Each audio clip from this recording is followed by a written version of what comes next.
All right, Trish. So we know that we want students to demonstrate their learning and show their thinking, and we want them to just not just Google things and regurgitate it. So we want to see what they're thinking and if they're understanding our stuff. And one of the best ways to do that is to have them use screencasts. Not only is it powerful in that way for students to show their learning, but for us as teachers to explain things, to make our videos, to do our intros, but also to give feedback to students on their work. What a powerful way to do this. So you're going to show us how to do that.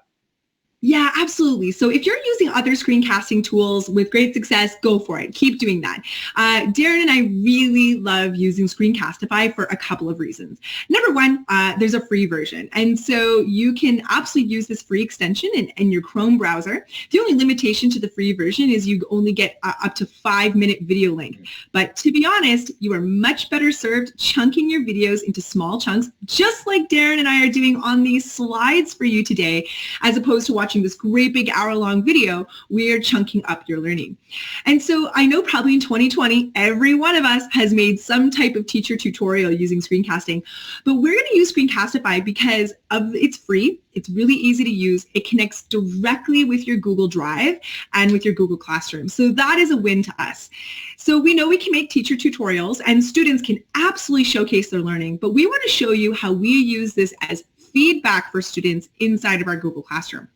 So here I've got one of my demo Google Classrooms, and Darren is a student in my demo Google Classroom, and I've got a math notebook lesson that is in here. And so one of the things that I can do is I know, especially in math, we get a lot of answers on the line. And then it's like, well, but how did you get that? What did you do with that?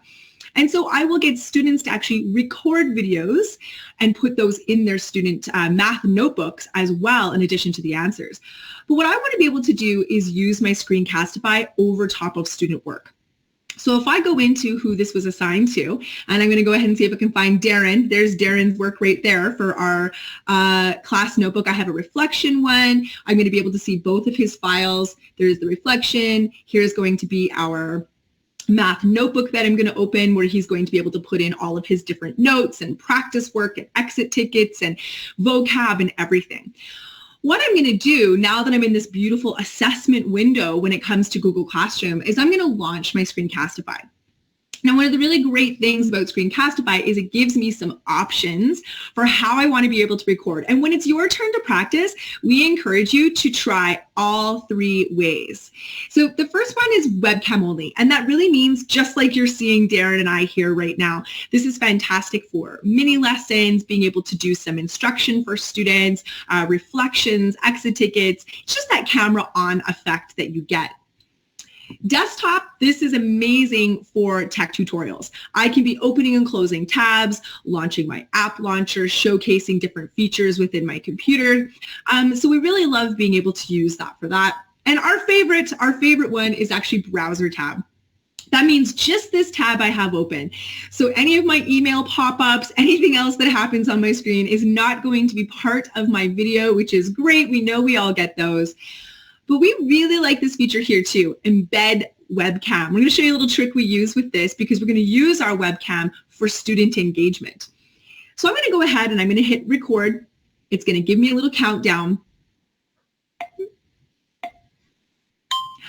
And here I am. I'm going to be down here in the bottom of this screen. And we'll get this drug around there for a second. So there I am. Hi there, Darren. This is your teacher, Trish, going to be able to talk to you about your work. So I can click and drag this camera all over. I can point to things on his work, show him where to go for different pieces, be talking to him directly on his page. The other thing I'm looking for is I do have some toolbars in the bottom left-hand corner where that allows me to use Screencastify. And so one of the things I can do here is I can go ahead and launch my pen tool.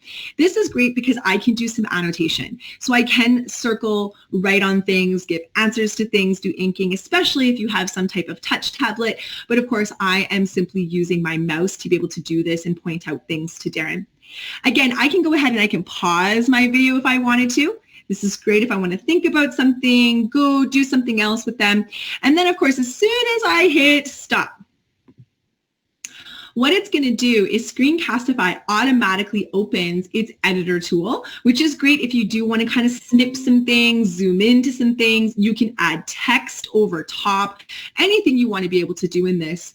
Of course, I can name this video, which is great. I can put Darren's name right on it. So I like to put, Darren, feedback and the date that's going to go along with that, because now it's a record of me as a teacher of his work. Him directly. There we go.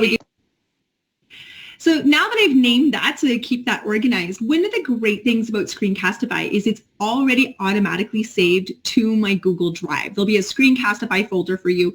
But right up here on the right-hand side, this is what's fantastic. If it was a teacher tutorial, I could directly share this to Classroom, create the assignment right from this. But this button is my favorite, Darren. Copy shareable link. Like that's it. It's ready. The sharing permissions are set on it. And then I can come back on over to your lesson that I was in. So I was on your notebook right here in private comments. Control V, paste. I now have a private video feedback comment that's attached to this assignment for you. So it's definitely engaging for you to go in here and see me point out things on your work so that now you can be able to make those changes. It also for a teacher provides me a bit of a timeline and a story of the progression of your work, because even I might have a couple of videos being able to go back and look at that. So give that a try. We absolutely love being able to use Screencastify for teaching, unboxing videos, student demonstration projects, what they're creating.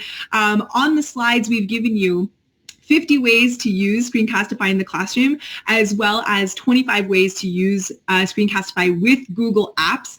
These are free PDF ebooks that have video tutorials for each one. The Teacher Learning Center is fantastic, but we want you to give this a try. It's your turn now. Open up any assignment that you have in one of your Google Classrooms, open up some student work, and surprise them with a little video feedback. That's so great. And I love what you said about the video record, the record in time, because how many times do you give feedback or you're not quite sure exactly what you said, or you sort of did it and you don't know if they actually listened to your feedback and did it.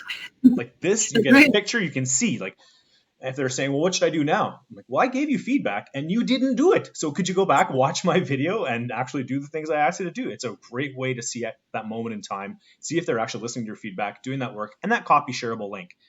That's a real advantage over other tools, right? Just instantly, boom, that thing's shareable, add it to an email, add it to an assignment like this. Just, I love that aspect. Time saver, big time. Great. Thanks, Trish. That was great. We'll see you in the next one.